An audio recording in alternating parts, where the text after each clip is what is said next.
Bonjour à tous, je suis encore là aujourd'hui pour vous parler de ma vie d'entrepreneur et la vie de ma start-up. Donc j'ai passé hier une grosse heure et demie à monter ma vidéo. C'est pas très compliqué, mais il fallait que je comprenne, j'ai aussi créé la chaîne. Et j'ai publié la vidéo dessus, ça a pris toute la nuit. J'avais compris que les youtubeurs passaient du temps, mais voilà, c'est fait. Donc s'il est à peu près 9h, 9h10 on va dire, je suis assez matinale aujourd'hui parce que d'habitude j'arrive plutôt 9h30 parce que j'ai un rendez-vous à 9h30 avec un entrepreneur qui va m'aider à réfléchir à ma stratégie. Donc pour l'instant je le cite pas parce que je sais pas s'il veut être cité, mais voilà, on va passer la matinée à bosser sur la stratégie de ma startup Sublime. Et cet après-midi, je pense que je vais passer pas mal de temps à travailler mon pitch parce que vendredi, je pitch pendant un quart d'heure à Paris, à la Petite Étoile. Je vous expliquerai un peu plus tout à l'heure. Et je vais aussi travailler sur de la correction des bugs, de la mise en production de l'outil de tutoriel donc sur le site parce que c'est passé en prod hier et j'ai pas eu le temps de tout corriger, donc je vais voir avec mon développeur pour corriger donc tous les bugs, tous les problèmes d'ergonomie pour qu'on ait un outil qui soit correct. Donc bienvenue dans les bureaux dans lesquels je travaille. Donc on pourra appeler ça le bureau à post-it. Donc on a choisi volontairement de ne pas mettre de décoration ni de choses au mur pour mettre nos post-it. Donc vous voyez, il y en a beaucoup. Donc il y a deux projets. Donc là il y en a un, pas aller trop vite. Et là c'est le deuxième qui va jusque là.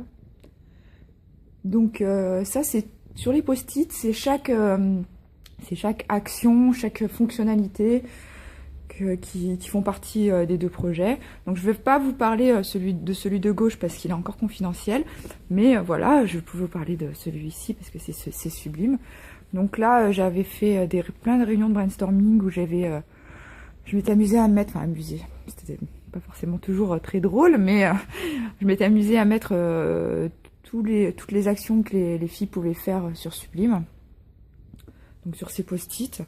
Ensuite, on a défini un MVP, donc minimum viable projet, minimal viable project, je ne sais pas comment ça se prononce en anglais parce que je suis pas très forte, mais voilà, donc avec des tâches, enfin des fonctions qui permettent de sortir un site simple pour pouvoir le tester.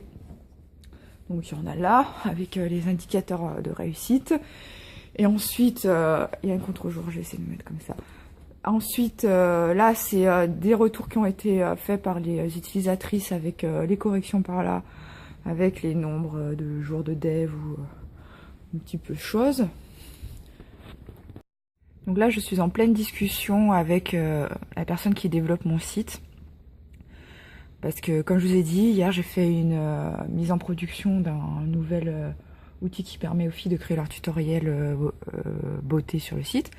Et on a des problèmes, évidemment, comme à chaque fois qu'on fait une mise en production. On prévoit pas tout, on n'a pas vraiment de cahier des charges, donc c'est après qu'on corrige quand on voit que ça fait pas forcément ce qu'on voulait. Donc on est sur Gtalk pour discuter, on discute bien là-dessus. Donc on se voit pas tous les jours, je dirais à peu près une fois par semaine ou toutes les 2 semaines. Donc et les autres moments, donc on discute en chat, et quand on n'y arrive vraiment pas, on s'appelle ou on se Skype, mais sinon on arrive en général à bien discuter avec capture écran et explications toutes simples par écrit.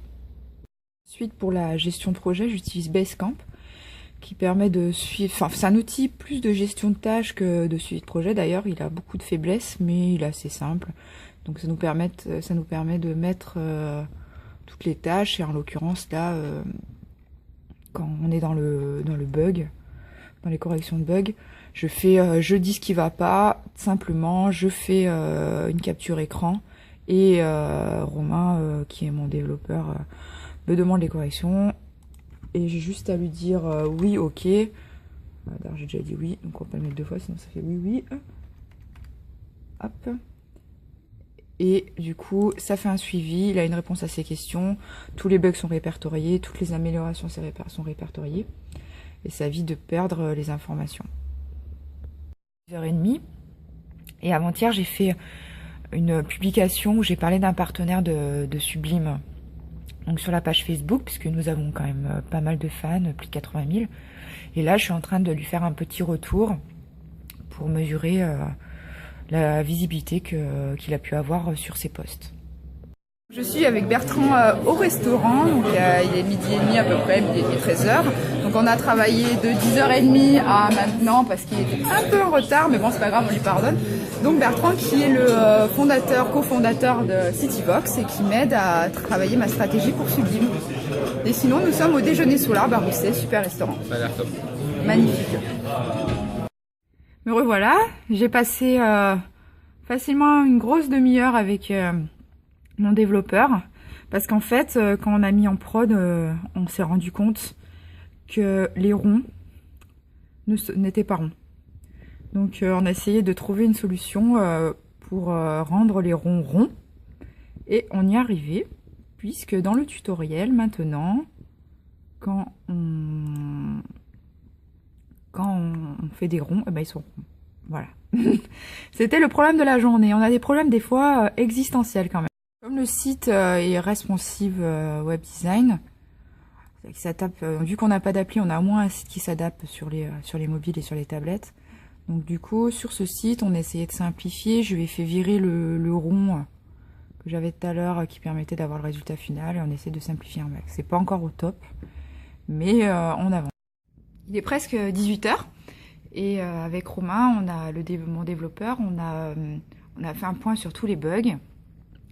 Et on a tout débugué, enfin surtout lui, moi j'ai rien fait, j'ai juste signalé les bugs. Et nos tutos sont enfin corrects et sont comme on les voulait. Donc comme je l'expliquais, on ne fait pas de longs cahiers des charges quand on veut développer quelque chose. On dit à peu près ce qu'on veut, on essaie de l'écrire quand même, de prendre des exemples.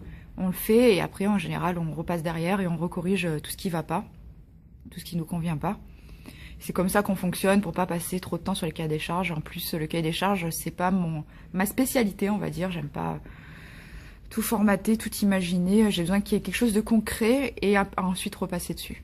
Avec Bertrand, tout à l'heure, on a pas mal discuté de la stratégie de Sublime et du fait que pour l'instant, d'ailleurs Sublime, je vous ai pas encore pitché, mais on verra ça demain puisque je dois m'entraîner au pitch toute la journée vu que j'ai pas commencé aujourd'hui parce que je pitch vendredi.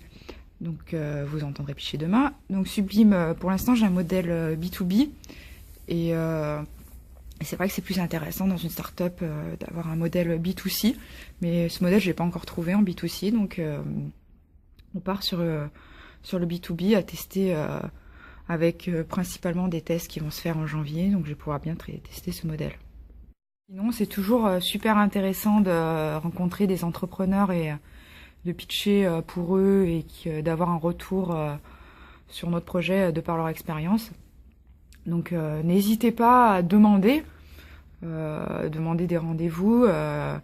Faut savoir que quand on est entrepreneur, enfin quand on est start-upper, on est des gens qui grattent et on est des opportunistes. Donc n'hésitez pas à demander des rendez-vous.